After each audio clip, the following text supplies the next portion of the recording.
अफजल अंसारी की बात करें और भी ऐसे जो नेता हैं जिन्होंने इस्तीफ़ा दे दिया है। अब यहीं अगर हम मलूक नागर की बात करें तो ऐसा कहा जाता है कि वो जो बसपा थे उनके सबसे ईमानदार और भरोसेमंद नेता थे। तो उनका इस तरीके से पार्टी को छोड़ देना तो कहीं न कहीं ऐसा लगता है कि पार्टी को कहीं न कहीं इससे नुकसान ज़रूर होगा। अफजल अंसारी की बात करें और भी ऐसे जो नेता हैं जिन्होंने इस्तीफ़ा दे दिया है। अब यहीं अगर हम मलूक नागर की बात करें तो ऐसा कहा जाता है कि वो जो बसपा थे उनके सबसे ईमानदार और भरोसेमंद नेता थे। तो उनका इस तरीके से पार्टी को छोड़ देना तो कहीं न कहीं ऐसा लगता है कि पार्टी को कहीं न कहीं इससे नुकसान ज़रूर होगा। लोकसभा चुनाव की तैयारियों के बीच जिस तरीके से एक दल से नेता दूसरे दल का रुख कर रहे हैं, वाकई में 2024 में चुनावी सरगर्मियां काफी तेज हो चुकी हैं। आपको बता दें कि मायावती के सांसद मलूक नागर ने आज अपनी पार्टी बहुजन समाज पार्टी को छोड़ते हुए आरएलडी का दामन थाम लिया है। आरएलडी सुप्रीमो जयंत चौधरी की मौजूदगी में उन्होंने जो पार्टी को ज्वाइन किया है और मायावती को एक बड़ा झटका दिया है। 2024 के लोकसभा चुनाव में जो मायावती ये कहती हुई नजर आ रही हैं कि वे किसी भी दल के साथ गठबंधन नहीं करेंगी, क्या खुद के दल को बचा पाएंगी? क्योंकि 2019 के लोकसभा चुनाव में समाजवादी पार्टी के साथ मिलकर के जब चुनाव लड़ा था तो उस वक्त 10 लोकसभा सीटों पर मायावती की पार्टी को जीत मिली थी। ऐसे में तमाम सवाल खड़े हो जाते हैं कि क्या मायावती उस धार और रफ्तार के साथ राजनीति कर पाएंगी? क्या उस धार और रफ्तार के साथ यहां पर 2024 का लोकसभा चुनाव लड़ पाएंगी? तमाम सवाल खड़े हो जाते हैं और इन्हीं सवालों का जवाब जानेंगे अपने न्यूज रूम में मौजूद तमाम सहयोगियों से। जिस तरीके से मायावती का जो एक फैसला रहा है कि किसी भी दल के साथ न जाना उनके गले की फांस बन सकता है। शालिनी से पहला सवाल लेंगे। शालिनी, जिस तरीके से मलूक नागर ने आज बीएसपी का जो दामन छोड़ करके और आरएलडी ज्वाइन की है, क्या मायावती के लिए ये चुनौती और भी मुश्किल होने वाली है? देखिए दिनेश, ये कह सकते हैं कि मायावती के लिए कहीं ना कहीं चुनौती खड़ी हो रही है, क्योंकि जो नेता हैं वो लगातार अब बसपा से इस्तीफ़ा दे रहे हैं। आपको बता दें, इससे पहले भी कई नेता हैं जिन्होंने इस्तीफ़ा दे दिया है। जैसे हम अफजल अंसारी की बात करें और भी ऐसे जो नेता हैं जिन्होंने इस्तीफ़ा दे दिया है। अब यहीं अगर हम मलूक नागर की बात करें तो ऐसा कहा जाता है कि वो जो बसपा थे उनके सबसे ईमानदार और भरोसेमंद नेता थे। तो उनका इस तरीके से पार्टी को छोड़ देना तो कहीं ना कहीं ऐसा लगता है कि पार्टी को कहीं ना कहीं इससे नुकसान ज़रूर होगा।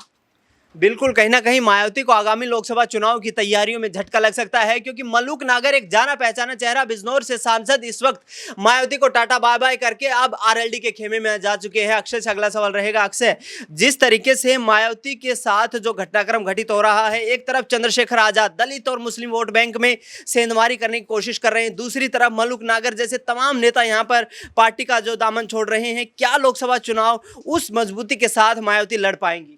देखिए, मायावती के पास अब कुछ भी बचता नजर नहीं आ रहा है। आप गौर करेंगे, कुछ महीने पहले जब संसद सुरक्षा कांड हुआ था, वहां पर जो 2 युवक संसद की गैलरी में कूदे, संसद की गैलरी से मुख्य भवन में छलांग लगाई थी अपना विरोध जताने के लिए, तो जिन सांसदों ने उन युवकों को पकड़ा था, उन सांसदों में से एक थे मलूक नागर। उस दौरान भी बहुत ज्यादा चर्चा में आए थे। इसके अलावा वर्तमान में जो 10 सांसद मायावती के हैं, या कहीं की मायावती के 10 सांसद जो थे देश की 17वीं लोकसभा में, उसमें सबसे बड़े चेहरों में से एक थे मलूक नागर। कहीं लगभग 2-2.5 अरब की उनकी यहाँ पर संपत्ति है और बड़े चेहरे नहीं है। इसके अलावा एक और चीज यहाँ पर देखिए कि मलूक नागर कितने सजग व्यक्ति और कितने यहां बड़े राजनेता है, इसका अंदाजा इस चीज से लगाइए कि 2019 से आरंभ हुई 2024 तक की देश की 17वीं लोकसभा में संसद के अंदर, सदन के अंदर सबसे ज्यादा मुद्दे उठाने वाले सांसदों में से एक थे। यानी कुल मिलाकर जितने सांसदों ने जितने मुद्दे उठाए, उसमें सबसे इस फेरिस्त में पहले नंबर पर मलूक नागर आते थे। और पश्चिम में बहुत बड़ा नाम थे, पश्चिम उत्तर प्रदेश में हापुड़ में जन्मे और किस तरीके से अपनी राजनीतिक विरासत बनाई, उसके बाद लंबे वक्त तक यहां बसपा का हिस्सा रहे। 2019 में बिजनौर से चुनकर के आते हैं। ऐसे में उनका जाना वाकई में मायावती के लिए झटका है। और साथ ही साथ आप देखिए, मलूक नागर जब वर्तमान में बसपा का हिस्सा थे, और आप गौर करेंगे यहाँ पर कि बसपा ने इससे पहले ही करीब, मुझे जहन में आता है 10 से 15 दिन हो चुके हैं, मायावती ने बिजनौर से अपना उम्मीदवार उतार भी दिया, जबकि चर्चाएं कुछ हद तक ये थी कि मलूक नागर को फिर से शायद टिकट दे दिया जाए। लेकिन अगर आप यहाँ पर गौर करेंगे कि वर्तमान में मायावती ने अपने एक भी सिटिंग एमपी को टिकट नहीं दिया। यहाँ पर यह बात जरूर है कि मायावती के कई सांसदों ने पार्टी छोड़ दी, या चुनाव आने से पहले कई सांसदों ने पार्टी छोड़ दी, जिसमें सबसे ज्यादा चर्चित नाम दानिश अली का भी रहा था। लेकिन उसके अलावा भी अगर आप गौर करेंगे, जितनों को टिकट दिया है, जितनी सीटों पर टिकट दिया है, उनमें कई सीटें ऐसी भी रही जहां पर उनके सांसद है 2019 में उन्होंने सपा के साथ वे सीटें जीती थी, लेकिन एक भी सीटिंग एमपी को टिकट नहीं दिया। कहीं ना कहीं ये भी कारण रहा मलूक नागर के बसपा छोड़कर रालोद में जाने का। और दूसरा प्रमुख कारण यह भी बनता है कि मलूक नागर भी इस बात को जानते हैं कि अगर उन्हें खुद का राजनीतिक भविष्य बचाना है तो पहले मायावती की इस बसपा से निकलकर अन्य किसी दल में शामिल होना होगा, जो उन्होंने आज आखिर कर दिया।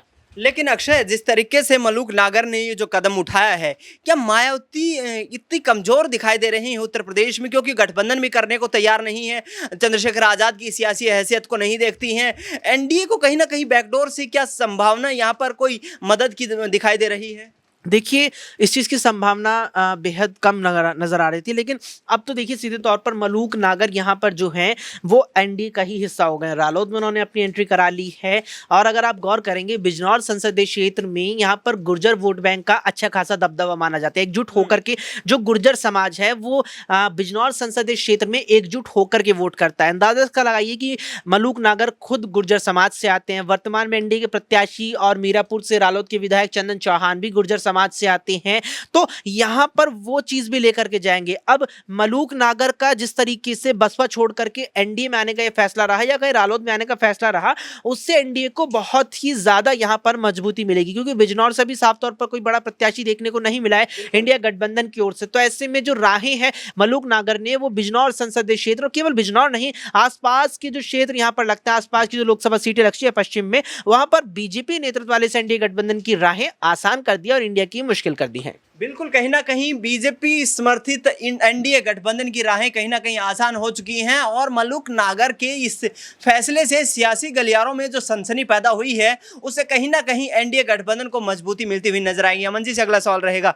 अमन जी, जिस तरीके से बसपा का खेमा कमजोर होता हुआ नजर आ रहा है, लेकिन मायावती हार मानने को तैयार नहीं है, गठबंधन करने को तैयार नहीं है, साथ ही छिटकते हुए नजर आ रहे हैं, तो क्या लोकसभा चुनाव में कहीं ना कहीं बीजेपी के लिए ये एक फायदे का सौदा हो सकता है? देखिए, मलूक की जिससे हम बात कर रहे हैं, जाहिर बात है कि अगर मलूक नागर अगर इस समय आरएलडी में शामिल भी हुए हैं, तो ऐसा लगता नहीं कि आरएलडी को बहुत फायदा यहाँ से होने वाला, बल्कि मुझे लग रहा है कि मलूक नागर इससे पहले अगर शामिल हो गए हो तो शायद उनको कहीं से एमपी का टिकट भी मिल जाता, लेकिन अब तो वो भी टाइम उनके हाथ से निकल गया। तो कुल मिलाकर देखा जाए तो मलूक नागर के आने से क्या वाकई में आरएलडी को कोई बहुत बड़ा फायदा होने वाला है। और जाहिर सी बात है कि जिस तरह बीएसपी के तमाम सारे सांसद, तमाम सारे नेता अन्य दलों में शामिल हो रहे हैं, अन्य दलों में जा रहे हैं, वो कई तरह की बातें जरूर उजागर कर रहा है कि क्या बीएसपी का जो खेमा है अंदर से बिल्कुल खत्म हो चुका है। हालांकि बारंबार ये बात कही जाती है मायावती की तरफ से कि जो बीएसपी है वो अकेले दम पर उत्तर प्रदेश के अंदर राजनीति कर सकती है, बड़े लेवल की राजनीति कर सकती है, अकेले दम पर चुनाव जीत सकती है, लेकिन जिस तरह से उनके चुनाव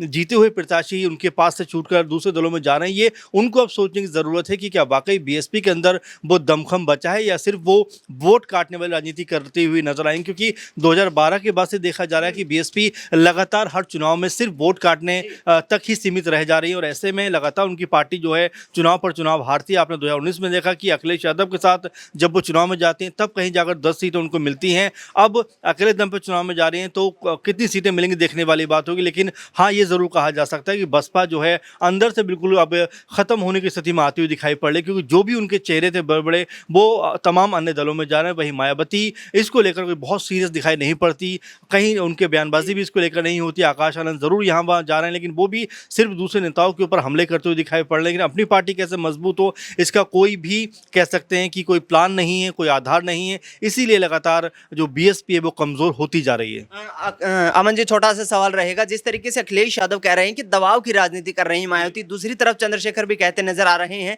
कि यदि दलितों के नाम पर राजनीति करनी है, यदि आपको संविधान को बचाना है तो फिर साथ आइए। आखिरकार बीजेपी से किस तरीके का दबाव है, और क्या ये जो राजनीति का तरीका है ये कहीं ना कहीं अन्य जो दल हैं उनको नुकसान पहुंचा सकता है भाजपा के खिलाफ? जी बिल्कुल सही कहा आपने, क्योंकि देखिए अगर हम बात करें उत्तर प्रदेश की तो कोई भी दल इस समय इस स्थिति में नहीं है कि अकेले दम पर बीजेपी को टक्कर दे सके, हरा पाए। इसीलिए इंडिया गठबंधन बना, उसमें तमाम सारे दल आए, और यूपी में खासकर बसपा और सपा दो मुख्य दल हैं जो बड़े स्तर पर हैं। अगर दोनों का वोट परसेंट मिला दिया जाए तो यहाँ पर 40-42% का अवसर बनता है। इसीलिए हर कोई ये सोच रहा था कि उत्तर प्रदेश के अंदर सपा और बसपा मिलेंगे, कांग्रेस पार्टी मिलेगी, आरएलडी मिलेगी, तो कहीं जाकर बीजेपी को रोका जा सकता है। लेकिन चुनाव चुनाव जिस तरह से आया, चुनाव की घोषणा हुई, उसके बाद भी जो बसपा का रुख है वो यही रहा कि भाई हम अकेले चुनाव लड़ना चाहते हैं। लेकिन देखिए, अकेले चुनाव लड़ने का कोई फायदा उनको मिलता हुआ दिखाई नहीं पड़ रहा है। उल्टे जो 10-12% उनके पास वोट बैंक बचा है, ऐसा ना हो कि आज़ाद के उतरने के बाद कहीं वो भी उनके हाथ से खिसकता हुआ दिखाई पड़े। बिल्कुल, कहीं ना कहीं चंद्रशेखर आजाद मजबूत उम्मीदवार के रूप में, मजबूत नेता के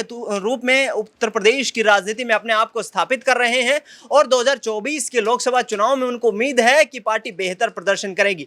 लेकिन दूसरी तरफ मायावती, जो कि दलित वोट बैंक की मसीहा मानी जाती रही हैं, पार्टी टूटने की कगार पर है। तमाम जो सांसद हैं वो दूसरे दलों का रुख कर चुके हैं और ऐसे में 2024 में जीत दर्ज करने के यहाँ पर आसार बेहद कम नजर आ रहे हैं। फिलहाल न्यूज़ रूम से इस खास कार्यक्रम में इतना ही। देश दुनिया की तमाम बड़ी खबरों के लिए आप देखते रहिए SPN 9 न्यूज़।